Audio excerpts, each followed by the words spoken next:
மனைவியின் பட்டமளிப்புக்கு சென்று மாட்டிக்கொண்ட முன்னாள் ஜனாதிபதி ஊழல் விசாரணைகள் அரங்கேறும் இவ்வேளை சிக்கியது மற்றுமொரு சம்பவம். மாதாந்தம் சுமார் 13 லட்சம் வரை சம்பளம் பெற்றுக்கொண்ட முன்னாள் அமைச்சரின் மகள். வெளியானது முழு விவரம். 1000 லிட்டர் நீர்த்தாங்கியில் எரிபொருள் சேமித்த இலங்கையர். கடும் விமர்சனமாகும் விவகாரம். சிறையில் உள்ள பிள்ளையானின் கோப்புகளை அடுத்தடுத்து கிளறும் குற்றப்புலனாய்வு. பிடியில் அவிழ்க்கப்படும் மற்றுமொரு வழக்கு 2005 காலப்பகுதியில் நடந்ததாக தகவல். 200 புதிய அதிசொகுசு பேருந்துகள் கொள்வனவு. கிடைத்தது அனுமதி. இலங்கையர்களுக்கு மகிழ்ச்சி செய்தி.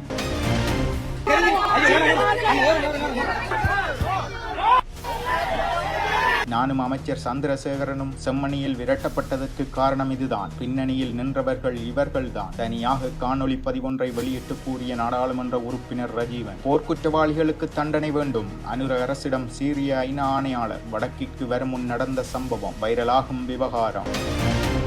மகனின் சடலத்துடன் மோட்டார் சைக்கிளையும் சேர்த்து புதைத்த பெற்றோர். மனதை கலங்க வைக்கும் சம்பவம். செம்மணியில் விரட்டியடிக்கப்பட்ட தேச துரோகி சாணக்கியன். இன்றைய தினமும் எம்பி பதவியிலிருந்து விலகுவேன். அர்ச்சுனா ஆவேச பேச்சு. ஒரு அரை பேப்பர் எடுத்து வாசிக்கிறார். No problem here. இதுக்கு சாகலாம். முத நாள் சொல்றேன். சாணக்கியன் இப்ப வந்துருப்பாரு நினைக்கிறேன். இந்த தேச துரோகிகளை பாராளுமன்றத்தில் போய் எப்படி கதைக்கிறாங்க எங்களுக்கு. பிரசித்தி பெற்ற நல்லூர் ஆலயத்தில் தேங்காய் உடைத்து வழிபாடுகளில் ஈடுபட்ட ஐக்கிய நாடுகள் மனித உரிமைகள் பேரவையின் உயர்ஸ்தானிகர். 20 ஆண்டுகளுக்கும் மேலான கல்வியியலாளர்களின் முயற்சி. ஆக்ஸ்போர்டில் சேர்க்கப்பட்ட இலங்கையின் பிரபல உணவுகளில் ஒன்றான கொத்து. மரம் வெட்டுவதற்கான அனுமதி பத்திரத்தை வழங்க 1 லட்சம் லஞ்சம் பெற்ற உயர் அதிகாரி. உயர் நீதிமன்றம் வழங்கிய தண்டனை இத்தனை ஆண்டுகளா? சாலையில் குடை சாய்ந்தது எரிபொருள் கொண்டு செல்லும் வாகனம். வெளியாகும் காரணம். இஸ்ரேல் ஈரான் போர் நிறுத்தத்தை அறிவித்தது ஈரான்.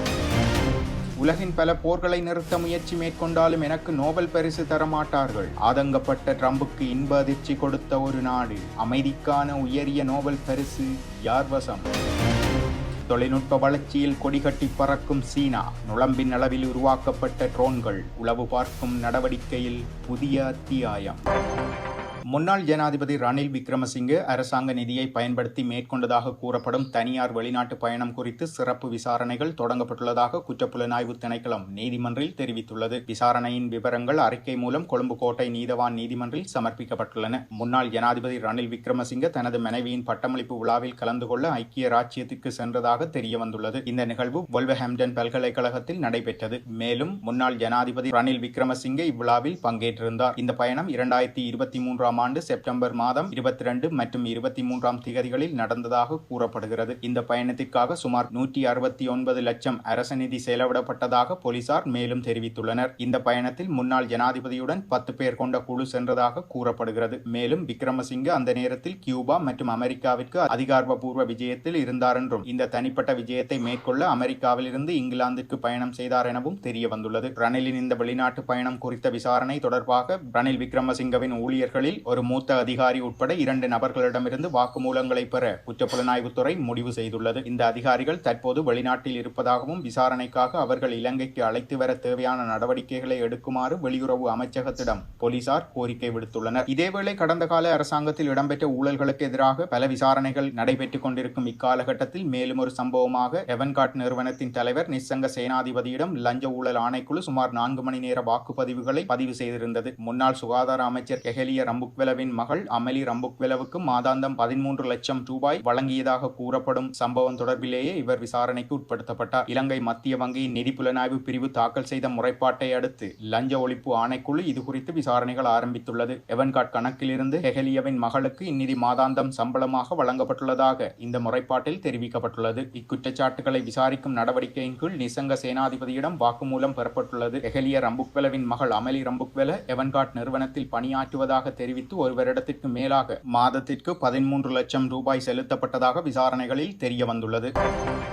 இலங்கையில் நபர் ஒருவர் 1000 லிட்டர் நீர்த்தாங்கியில் எரிபொருட்களை வாங்கி சேமித்து வைப்பது போன்ற காணொலி ஒன்று சமூக வலைத்தளங்களில் அதிகமாக பகிரப்பட்டு கடுமையான விமர்சனங்கள் முன்வைக்கப்பட்டு வருகின்றன. தற்போது மத்திய கிழக்கில் நிலவிய கடும் போர்ச்சூழல் காரணமாக உலகளாவிய ரீதியில் பல நாடுகளில் எரிபொருள் பற்றாக்குறை மற்றும் விலை அதிகரிப்பு ஏற்படுவதற்கான வாய்ப்புகள் அதிகமாக உள்ளதாக பொருளாதார ஆய்வாளர்கள் சுட்டிக்காட்டி வந்திருந்தனர். இந்த நிலையில் இலங்கையிலும் அண்மைய சில நாட்களாக மிக நீண்ட எரிபொருள் வரிசை தோற்றம் பெற்றுள்ளதுடன் மக்கள் மிக அதிகமாக எரிபொருட்களை பெற்று சேமித்து வைக்கின்றமை தொடர்பான செய்திகள் வெளிவந்திருந்தன. எனினும் மோதல் நிலை அதிகரிக்குமாயின் எரிபொருளுக்கான பற்றாக்குறை மற்றும் விலையில் பாரிய மாற்றங்கள் ஏற்படக்கூடும் என்று கடந்த நாட்களில் எச்சரிக்கை விடுக்கப்பட்டு வந்தது. இந்த நிலையில் ஒரு சில இலங்கையர்கள் பாரிய கேன்களிலும் நீர்த்தாங்கிகளிலும் எரிபொருட்களை நிரப்பி சேமிப்பது தொடர்பான காணொலிகள் சமூக வலைத்தளங்களில் வெளியாகியுள்ளன. இதுகுறித்து பலரும் தங்களது விமர்சனங்களை வெளியிட்டு வரும் நிலையில் இதுபோன்ற செயற்பாடுகள் ஏனைய இலங்கையரிடத்தில் பதற்றத்தையும் ஏற்படுத்துகின்றன என அங்கு பேசப்பட்டது. இதேவேளை அடுத்த 2 மாதங்களுக்கு எரிபொருளுக்கு பற்றாக்குறை ஏற்படாது என்றும் போதுமான கையிருப்பு உள்ளது என்றும் எரிசக்தி அமைச்சர் அண்மையில் அறிவித்திருந்தமை இங்கு குறிப்பிடத்தக்கது. கிழக்கு மாகாணத்தில் போலீஸ் அதிகாரி மற்றும் 2 பேர் சுட்டுக் கொல்லப்பட்ட வழக்கில் முன்னாள் ராஜாங்க அமைச்சர் பிள்ளையான் என அழைக்கப்படும் சிவனேசதுரை சந்திரகாந்தன் மீது குற்றப்புலனாய்வு திணைக்களம் விசாரணையை ஆரம்பித்துள்ளது. இந்த கொலைகள் 2005 மற்றும் 2007 ஆண்டு காலப்பகுதியில் நடந்ததாக போலீசார் தெரிவித்துள்ளனர். அந்த நேரத்தில் கிழக்கு மாகாணத்தில் ஒரு போலீஸ் நிலையத்தில் பணியில் இருந்த ஒரு போலீஸ் அதிகாரியை சுட்டுக் கொன்றதாக பிள்ளையான் மீது குற்றம் சுமத்தப்பட்டுள்ளது. மேலும் கிழக்கு மாகாணத்தில் ஒரு பணக்கார தொழிலதிபரையும் பிள்ளையானின் சொந்த அரசியல் கட்சி உறுப்பினரையும் கொன்றதாகவும் அவர் மீது குற்றம் சுமத்தப்பட்டுள்ளது. இந்த கொலைகள் தொடர்பாக எதிர்வரும் நாட்களில் பிள்ளையான் விசாரிக்கப்பட உள்ளதாக தகவல்கள் வெளியாகியுள்ளன. ஏற்கனவே பல்கலைக்கழக துணைவேந்தர் காணாமல் ஆக்கப்பட்டமை தொடர்பான குற்றச்சாட்டில் பிள்ளையான் சிறையில் உள்ளமை இங்கு குறிப்பிடத்தக்கது.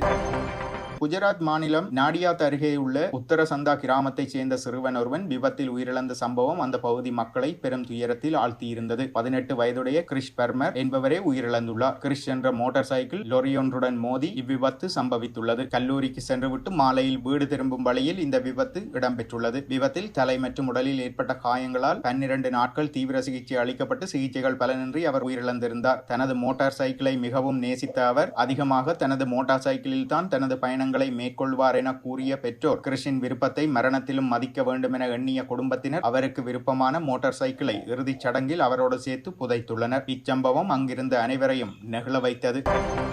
செம்மணி அணையா விளக்கு போராட்டத்திற்கு வந்த அமைச்சர் சந்திரசேகர் மற்றும் எமது குழுவினரை சில கட்சியினரும் ஊடகங்களுமே சேர்ந்து விரட்டியிருந்தனர் என நாடாளுமன்ற உறுப்பினர் ரஜீவன் ஜெயச்சந்திரமூர்த்தி குற்றம் சுமத்தியுள்ளார். செம்மணி போராட்டத்திற்கு சென்ற அமைச்சர் சந்திரசேகர் மற்றும் அவருடன் இருந்த தேசிய மக்கள் சக்தியினரும் அந்த இடத்திலிருந்து நேற்றைய தினம் விரட்டப்பட்டிருந்தனர். இந்த நிலையில் சம்பவம் தொடர்பாக அவர் வெளியிட்டுள்ள காணொலியில் அவர் இவ்வாறு குறிப்பிட்டுள்ளார். அதோடு குறித்த போராட்டத்தில் குழப்பம் விளைவித்தவர்கள் மது போதையில் காணப்பட்டதாகவும் அவர் சுட்டிக்காட்டியுள்ளார். மேலும் மக்களை வைத்து பிழைப்பு நடத்தும் சில கூட்டங்களே இவ்வாறான செயற்பாடுகளில் ஈடுபட்டதாகவும் ரஜீவன் தெரிவித்துள்ளார். இதேவேளை இவர்கள் மாத்திரமின்றி நேற்றைய தினம் யாழ்ப்பாணம் செம்மணி பகுதியில் முன்னெடுக்கப்பட்ட அணையா விளக்கு போராட்டத்தில் கலந்து கொள்ள சென்ற பாராளுமன்ற உறுப்பினர் சாணக்கியன் மற்றும் வடமாகாண சபை அவைத் தலைவரும் இலங்கை தமிழரசு கட்சியின் பதில் தலைவருமான CVK சிவஞானம் போராட்ட களத்தில் நின்ற மக்களால் அவ்விடத்திலிருந்து வெளியேற்றப்பட்டுள்ளமை இங்கு குறிப்பிடத்தக்கது. இதேவேளை இலங்கையில் இறுதிக்கட்ட போரில் இடம்பெற்ற போர்க்குற்றங்களுக்கு பொறுப்பு கூற வேண்டும் என ஐக்கிய நாடுகள் சபையின் மனித உரிமை ஆணையாளர் வோல்கர் டர்க் கொழும்பில் நடத்தப்பட்ட குழு விவாதத்தில் வலியுறுத்தியுள்ளார்.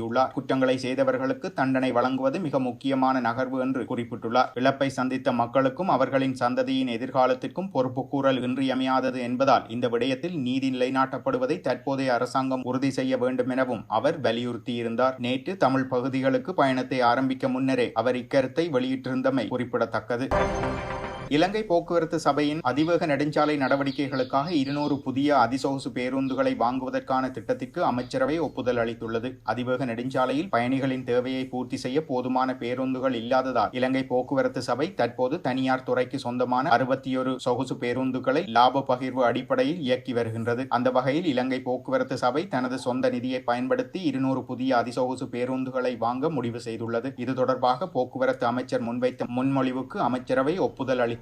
இத்திட்டத்தின்படி 29 அதிசொகுசு பேருந்துகள் நிதி திறன் கொண்ட டிப்போக்கள் மூலம் வாங்கப்பட உள்ளன. மேலும் மீதமுள்ள பேருந்துகளை இலங்கை போக்குவரத்து சபையின் நிதியை பயன்படுத்தி முற்பணம் செலுத்தி வாங்க வேண்டும் எனவும் மீதமுள்ள தொகையை 5 ஆண்டுகளுக்கு மாதாந்திர தவணைகளில் செலுத்த வேண்டும் என்பது குறிப்பிடத்தக்கது.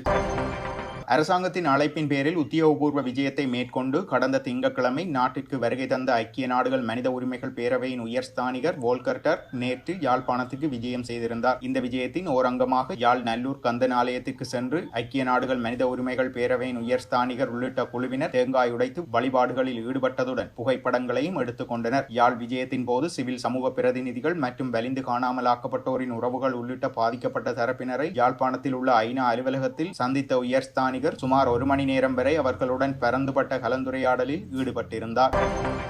ஆக்ஸ்போர்ட் ஆங்கில அகராதி தனது ஜூன் 2025 புதுப்பிப்பில் இலங்கையில் பயன்படுத்தப்படும் பல தனித்துவமான சொற்களை இணைத்துக் கொண்டுள்ளது. இலங்கை மொழி கலாச்சார தனித்துவங்களை உலக அரங்கில் வலியுறுத்தும் முக்கிய முன்னேற்றமாக இது கருதப்படுகிறது. இவற்றில் முக்கியமான ஒன்று அஸ்பெதுமைஸ் எனப்படும் நெல் அறுவடைக்காக நிலத்தை தயார் செய்வதை குறிக்கும் சிங்கள சொல்லான அஸ்பெத்துமை எனும் சொல் அகராதியில் சேர்க்கப்பட்டுள்ளது. அத்துடன் வெட்டப்பட்ட ரொட்டி, இறைச்சி, காய்கறிகள், மசாலா கலந்து செய்யப்படும் சாலையோர உணவான கொத்து ரொட்டி என்ற சொல்லும் இந்த பட்டியலில் இடம்பெற்றுள்ளது. மேலும் அவ்ருது எனும் சிங்கள சொல் சிங்கள மற்றும் தமிழ் புத்தாண்டாகவும் உணவு பழக்க வழக்கங்கள், விளையாட்டுகள் மூலம் கொண்டாடப்படும் இலங்கையின் கலாச்சார விழாவினை குறிக்கும் இந்த சொல் தற்போது அகராதியில் இடம்பெற்றுள்ளது. அத்துடன் இஸ்லாமியர்களின் முக்கிய உணவாக கருதப்படும் வட்டலப்பம், சிங்கள துள்ளிசையான பைலா ஆகியவையும் பட்டியலில் உள்ளடக்கப்பட்டுள்ளன. 20 ஆண்டுகளுக்கு மேலான கல்வியியலாளர்களின் முயற்சிகளுக்கு பின்னர் இந்த சொல் தற்போது உலகளவில் அங்கீகாரம் பெற்றுள்ளது.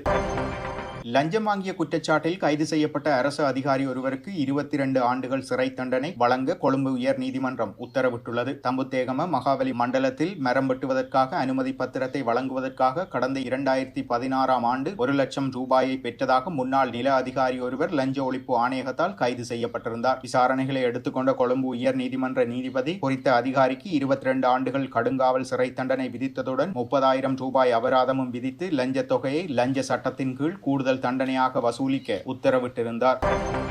பரந்தன் பூநகரி சாலையில் எரிபொருள் ஏற்றிச் சென்ற ஒரு பிரைம் மூவர் வாகனம் ஒன்று சாலையை விட்டு விலகி வாவியை நோக்கி கவிழ்ந்ததில் இன்று அதிகாலை 2:30 மணியளவில் விபத்தொன்று ஏற்பட்டுள்ளது. இவ்விபத்திற்கு ஓட்டுநரின் தூக்க கலக்கமே காரணம் என தகவல்கள் வெளியாகியுள்ளன. பாதுகாப்பான வாகனம் ஓட்டுவதன் மூலம் சாலை விபத்துக்கள் இல்லாத சமூகத்தை உருவாக்க உதவுவதற்கும் இந்த விபத்தின் படங்களை மனதில் வைத்திருக்க உதவுவதற்கும் இப்புகைப்படங்களை எமது செய்தித்தளங்களில் இங்கு பதிவேற்றியுள்ளோம். இஸ்ரேல் ஈரான் இடையான போர் நிறுத்தும் வகையிலான உத்தியோகபூர்வ அறிவிப்பை ஈரான் அரசு வெளியிட்டுள்ளது. இஸ்ரேல் ஈரான் தாக்குதல் கடந்த 12 நாட்களாக இடம்பெற்று வந்த நிலையில் போரை முடிவுக்கு கொண்டு வருவதாக ஈரான் அறிவித்துள்ளது. கட்டாரில் உள்ள அமெரிக்க ராணுவ தளமான அல்-உதைத் விமான தளத்தின் மீது ஈரான் தாக்குதல் நடத்தியிருந்தது. அமெரிக்கா ஈரானின் அணுசக்தி நிலையங்கள் மீது நடத்திய தாக்குதலுக்கு பதிலடியாக இந்த தாக்குதல் நடத்தப்பட்டதாக ஈரான் தெரிவித்தது. இஸ்ரேல் ஈரான் தாக்குதலில் அமெரிக்காவின் தலையீடு நிலவியதை அடுத்து ஈரானும் இஸ்ரேலும் போர் நிறுத்தத்திற்கு இணங்கியதாக அமெரிக்க ஜனாதிபதி டொனால்ட் ட்ரம்ப் தனது சமூக வலைதள பக்கத்தில் தெரிவித்திருந்தார். ஆனால் போர் நிறுத்தம் தொடர்பாக ட்ரம்பின் அறிவிப்பை ஈரான் வெளியுறவு அமைச்சர் சையத் அப்பாஸ் அரக்சி மறுத்து பதில் வழங்கியிருந்தார். இந்த நிலையில் இஸ்ரேலுடன் போர் நிறுத்தம் ஏற்பட்டுள்ளதாக ஈரான் அரச ஊடகம் அறிவித்துள்ளது. இதற்கிடையே போர் நிறுத்தம் இல்லை என்று கூறிய ஈரான் தற்போது போர் நிறுத்தத்தை அறிவித்துள்ளமை குறிப்பிடத்தக்கது. அமைதிக்கான நோபல் பரிசுக்கு அமெரிக்க ஜனாதிபதி டொனால்ட் ட்ரம்பின் பெயர் முறைப்படி பரிந்துரை செய்யப்பட்டுள்ளது. குடியரசுக் கட்சியைச் சேர்ந்த எம்பியான கார்டர் நோபல் குழுவிற்கு எழுதிய கடிதத்தில் ட்ரம்பின் பெயரை பரிந்துரை செய்துள்ளார். இஸ்ரேலுக்கும் ஈரானுக்கும் இடையான மோதலை முடிவுக்கு கொண்டு வந்த ட்ரம்பின் பங்கு வரலாற்று சிறப்பு மிக்கது என்று அவர் அமைதிக்கான நோபல் பரிசுக்கு அமெரிக்க ஜனாதிபதி டொனால்ட் ட்ரம்பின் பெயரை சமீபத்தில் பாகிஸ்தான் பரிந்துரைத்தது. பல போர்களை நிறுத்த முயற்சி கொண்டாலும் தனக்கு நோபல் பரிசு தர மாட்டார்கள் என்று கடந்த நாட்களில் ஆதங்கத்துடன் தெரிவித்திருந்தமையும் இங்கு குறிப்பிடத்தக்கது. சீனாவை பொறுத்தவரை தகவல் தொழில்நுட்பம் மற்றும் நவீன கண்டுபிடிப்புகளில் அமெரிக்கா உள்ளிட்ட நாடுகளுக்கு கடும் சவால் விடும் அளவிற்கு வளர்ந்துள்ளது. இத்தகைய சூழலில் சீனாவில் கொசுவை போன்ற சிறிய அளவிலான ட்ரோன் ஒன்றை ராணுவ நடவடிக்கைகளுக்காக சீன விஞ்ஞானிகள் உருவாக்கியுள்ளனர். இந்த மைக்ரோ ட்ரோன் மத்திய சீனாவின் ஹினான் மாகாணத்தில் உள்ள தேசிய பாதுகாப்பு தொழில்நுட்ப பல்கலைக்கழகத்தின் ரொபோட்டிக்ஸ் ஆய்வகத்தில் உருவாக்கப்பட்டுள்ளன. சீனாவின் இந்த புதிய ரக மைக்ரோ ட்ரோன்கள் வரும் காலங்களில் பாதுகாப்புத்துறை பயன்பாட்டிற்கு மிகவும் முக்கியத்துவம் வாய்ந்ததாக இருக்கும் என்று பாதுகாப்பு நிபுணர்கள் கருத்து தெரிவித்துள்ளனர். ராணுவம் மற்றும் பாதுகாப்பு தவிர பல்வேறு பயன்பாடுகளுக்கும் இந்த சிறிய ட்ரோன்கள் உதவக்கூடும் என சீன அதிகாரிகள் மத்தியில் கூறப்படுகிறது.